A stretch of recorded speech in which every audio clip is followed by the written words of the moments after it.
Hello, how are you all? Welcome to my channel Dr. Shagun Pediatrics Mom. तो आशा है आपको मेरी सब वीडियोस काफ़ी अच्छी लग रही होंगी। तो ये दूसरा भाग है कॉम्प्लीमेंट्री फीडिंग, जिसमें मैं जो आपको एक निमोनिक बताया था फतवा, उसमें से एफ और ए तो पिछली वीडियो में आ गया था। इस वीडियो में मैं और वी पे बात करूँगी, जिसमें है वैरायटी कैसे लाएं बच्चे के खाने पीने में। तो उसके लिए आपको मेरी 6वें नंबर की वीडियो VD6 देखना बहुत ज़रूरी है, जिसमें मैंने बैलेंस डाइट पे बात की थी, क्योंकि उसमें मैंने सारे फूड ग्रुप्स की बहुत डिटेल में बात की है in a very simple to understand way. अगर आप ध्यान से सुनते हैं तो आपको सब बातें समझ आ जाएंगी। तो उस वीडियो को देखने के बाद जो पहली बात हम करते हैं वैरायटी की। तो वैरायटी दोस्तों ज़रूरी क्यों है? क्योंकि हम प्रोटीन्स, कार्बोहाइड्रेट्स, फैट्स, जो माइनर कंपोनेंट्स हैं न्यूट्रिशन के, जैसे विटामिन्स और मिनरल्स, इन सारी चीज़ों को इकट्ठे बच्चे को देना चाहते हैं। एक भरपूर न्यूट्रिशन, अच्छी तरह से बच्चा बढ़ पाए, दिमागी और जो शरीर में टिश्यूज़ बनते हैं उस लेवल पर अच्छी तरह से बच्चे की ग्रोथ और डेवलपमेंट हो, उसके लिए बहुत ज़रूरी है। तो जैसे मैंने आपको 8 फूड ग्रुप्स बताए थे, तो इनमें से दोस्तों आप पूछेंगे कि हम 4 से 5 ग्रुप्स को कैसे ऐसे जोड़ सकते हैं। तो उसके लिए एक बहुत ही अच्छा सोल्यूशन है मेरे पास, very creative, it would empower you. आपको मतलब आप अपने दिमाग से बैठे बैठे रेसिपीज़ बना सकते हैं। तो ये है मेन्यू सिस्टम। मेन्यू जैसे, जी हाँ, हमें रेस्टोरेंट्स में मिलता है, वैसा ही मेन्यू आप अपने बच्चों के लिए भी बना सकते हैं। तो उसे किस तरह बनाएंगे? तो इसके लिए ज़रूरी है कि चाहे गाइडलाइंस कहती हैं कि 2 से 3 बार या 3 से 4 बार बच्चों को खाना देना चाहिए, पर जो छोटे बच्चे होते हैं 6 महीने से ऊपर के, वो एक बार में ज़्यादा खाना नहीं खा पाते। तो अगर हम थोड़े थोड़े खाने को इंक्लूड करें तो हम 3+2 मील का प्लान बना सकते हैं, जो अगर जब बच्चा बड़ा होता है उस पर भी इजीली अप्लाई हो सकता है। बड़ों का भी ऑलमोस्ट वैसा ही ईटिंग पैटर्न होता है। अब 3 का क्या मतलब है? ब्रेकफास्ट, लंच, डिनर, 3 हो गए, और इनके बीच बीच में एक और छोटा स्नैक टाइम, जैसे लंच और ब्रेकफास्ट के बीच में छोटा 11-12 बजे बच्चों के लिए स्नैक, और लंच और डिनर के बीच में इवनिंग स्नैक। तो 3+2 ये हो गया, 5 बार बच्चा दिन में खाना खाएगा।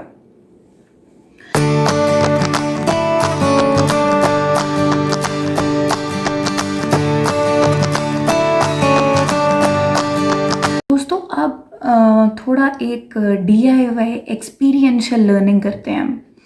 तो यहाँ मैं आपको वो सब ग्रुप्स दिखाती हूँ, 8 ग्रुप्स। तो मैं एक दिन की डाइट में 4 से 5 कैसे मिलाऊंगी? बड़ा मुश्किल काम लग रहा है। तो लेट्स सी। तो 3+2 हम करना चाहते हैं, तो पहले हम 3 मेजर मील सोचते हैं। तो मान लीजिए पहले मील में मैं उसको एक तो अंडा ले लेती हूँ, ग्रेन्स में मैं आटा ले लेती हूँ, और साथ में मैं डेयरी ले लेती हूँ, दूध ले लेती हूँ। तो ये तीनों चीज़ें मिला के मैंने क्या बना लिया, और इसमें एक चीज़ और डाल लेते हैं, फ्रूट्स भी डाल लेते हैं। तो ये हमने डाली है इसमें बनाना। तो ये सबको मिलाकर शुगर डालकर क्या बन गया हमारा? Pancake mixture. यस। तो पैनकेक मिक्सचर में रेसिपी पे नहीं जा रही हूँ, I am just trying to tell you कि आप कैसे बना सकते हैं कुछ। उसके ऊपर थोड़ा सा हनी भी हो जाए, तो नेचुरल शुगर, कितने अच्छा पहला मेजर मील बन गया हमारा, जो मीठे टेस्ट पर है। दूसरा हमने क्या बनाया मेजर मील? दूसरा बनाया ग्रेन्स में से चावल ले लिए, लेज्यूम्स में से हमने दाल ले ली और कुछ सब्जी भी डाल दी हमने, है ना, तड़के में। या हमने, बच्चा भी छोटा है तो हमने थोड़ी प्यूरी बनाकर उसमें ऐड कर दिया। तो ये भी क्या बन गया, एक मेजर मील बन गया नमकीन टेस्ट पर। तो ये हो गई हमारी खिचड़ी, दूसरी चीज़। अब तीसरा सोचते हैं भाई क्या बनाएं, तो सूजी ले लेते हैं, ग्रेन्स, है ना, और वेजिटेबल्स ले लेते हैं उसमें। साथ में क्या ले लेते हैं हम, थोड़ा सा पनीर डाल लेते हैं, डेयरी प्रोडक्ट हो गया। तो ये हम क्या बनाते हैं, मिक्स वेजिटेबल सूजी चीला। तो नमकीन ही फ्लेवर में पर अलग टेस्ट। तो ये हो गया हमारा तीसरा मेजर मील। अब दो स्नैक्स क्या बनाए, आप बताइए, आप बताइए। तो जो पहला स्नैक है ब्रेकफास्ट और लंच के बीच का, हम उसमें कोई फ्रूट प्यूरी दे दें या कोई फ्रूट कटा हुआ, अगर बच्चा 10 से 12 महीने की उम्र में है, ठीक है, तो हम बच्चे को मैंगो प्यूरी देंगे। ठीक है, ये हो गया पहला स्नैक, इसमें हमने सिर्फ फ्रूट्स वेजिटेबल्स लिया। दूसरा स्नैक क्या लें, एनी सजेशंस? बच्चों को फ्रेंच फ्राइज देना है क्या, घर का बना हुआ आलू चिप्स, वाह, बच्चा कितना एंजॉय करके खाएगा। पर इसमें सिर्फ एक तरह की वेजिटेबल आई, तो ये एक स्नैक है। सो आई होप यू अंडरस्टूड। तो इसमें हमने देखिए क्या क्या इंक्लूड किया, ग्रेन, एग और लेज्यूम्स आ गए थे, और बच्चा डेयरी प्रोडक्ट दिया हमने, 4 हो गए। पांचवा, अगर बच्चा 2 साल से कम पे है तो उसको ब्रेस्ट मिल्क भी मिला। 5 ग्रुप्स पूरे, गुड जॉब। तो ऐसे ही आप अगर एक दिन पहले सोच के रख लें कि अगले दिन मुझे बच्चे को ये सब देना है, तो आप तैयारी करके रख सकते हैं। तो ऐसे ही मेन्यू सिस्टम, यही मैं कह रही थी कि आप एक मेन्यू बनाइए मेजर मील का, एक मेन्यू बनाइए स्नैक्स का। उसमें से आप 4 से 5 आसानी से जोड़ सकते हैं, जैसे हमने अभी किया। तो इस मेन्यू का एक एग्जाम्पल मैं देती हूँ, उसमें और क्या चीज़ आपको ऐड करनी चाहिए। तो आप मेन्यू की एक तरफ लिखिए जो सारी डिशेस हैं, एक आप लिखिए हैप्पी स्माइली, और एक पे आप लिखिए सैड फेस, क्राइंग फेस, और एक में लिखिए क्वेश्चन मार्क। अब इनका क्या मतलब है, हैप्पी फेस का मतलब है कि बच्चा इसे खुश होकर खाता है, तो आप उस चीज़ को हैप्पी मार्क कर सकते हैं। तो आपको याद रहेगा कि बच्चा अगर किसी पहले ही इरिटेटेड मूड में है तो जो चीज़ उसको पसंद है वो खा लेगा। दूसरा जो सैड फेस है, मतलब बच्चे को आप बहुत बार कोशिश कर चुके हैं, वो नहीं खाता। तो इसके अलावा हम एक क्वेश्चन मार्क वाली चीज़ पे आते हैं। आप कब माने कि बच्चे को ये चीज़ का टेस्ट नहीं पसंद? आप कम से कम 8 से 9 बार एक चीज़ देंगे अलग अलग टाइम पर। पहले एक बार, फिर 2 दिन छोड़कर, फिर 2-3 दिन छोड़कर, अलग अलग फॉर्म में दे दीजिए। मान लीजिए आटे की कोई चीज़ नहीं पसंद आ रही बच्चे को, तो पहले आप वो पैनकेक वाला आटा दे दीजिए, आटे का हलवा दे दीजिए, फिर आटे की सॉफ्ट परौंठी दे दीजिए, है ना। तो ऐसे ऐसे आप 2-3 दिन के गैप पर सब देते जाइए, और जब तक 8 से 9 बार कोई बच्चा एक चीज़ को मना नहीं करता, आप अपने आप से मत कहिए कि बच्चे को ये चीज़ नहीं पसंद। ठीक है, तो ये है आपका menu. Same way about snacks menu है, ये एक सैम्पल मेन्यू है जिसे मैंने आप लोगों को समझाने के लिए बनाया है। इसे अलग अलग कल्चर के लोग अपने हिसाब से डिशेस डाल सकते हैं जो भी उनके घर में बनती हैं। ये तो मान लीजिए 5 जनवरी है, ये 5 जनवरी, 6 जनवरी, 7 जनवरी। तो 5 जनवरी के लिए ये कॉलम में हम लिखेंगे कि बच्चे ने खुश होकर क्या खाया। फिर हम कोई ऐसी चीज़ देखते हैं जो बच्चे ने नहीं खाई, तो हम उसको यहाँ पर लिखते हैं क्वेश्चन मार्क में। तो आप पूछेंगे कि ये सैड का क्या मतलब है, दुखी होने का क्या मतलब है कि ये डिश आप 8 से 9 बार ट्राई कर चुके हैं और आपका बच्चे ने पूरे 8-9 बार नहीं खाई, तब आप मान लेंगे कि बच्चे को ये चीज़ नहीं पसंद।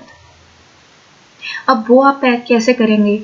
मान लीजिए आप 2 हफ्ते के एंड पर या 3 हफ्ते के एंड पर अपना ये चार्ट चेक करते हैं, तो आप किसी एक डिश का जिसको आपको लगता है कि बच्चे को नहीं पसंद, वो देखेंगे कि कितनी बार बच्चे ने नहीं खाया। तो इस तरह आप समझ जाएंगे कि ये डिश शायद बच्चा नहीं खाएगा। अब ये आप देख सकते हैं मैंने कुछ वंडर फीड लिखा है, तो ये सस्पेंस है। ये मैं आपको आने वाली वीडियोस में बताऊंगी इसका क्या मतलब है। तो आगे हम देखते हैं और सैंपल मेन्यूज। तो देखिए ये है स्नैक्स का मेन्यू, तो ये है बेवरेजेस का मेन्यू, तो ये है चीट कोड मेन्यू जो आप बच्चे के खराब मूड में उसे दे सकते हैं। तो आइए देखिए इस सिस्टम के क्या क्या फायदे हैं। पहला तो ये कि बच्चे की पसंद नापसंद सब हमारे पास लिखा हुआ रहता है, इसी वजह से हम ज़्यादा कॉन्फिडेंट फील करते हैं। अगर रोज़मर्रा में हमें सुबह और दोपहर को लिखा हुआ दिख रहा है कि हम कितने ग्रुप्स में से खाना दे चुके हैं, तो रात के खाने में या शाम के खाने में और कितने ग्रुप्स डालने ज़रूरी हैं आसान हो जाता है देखना।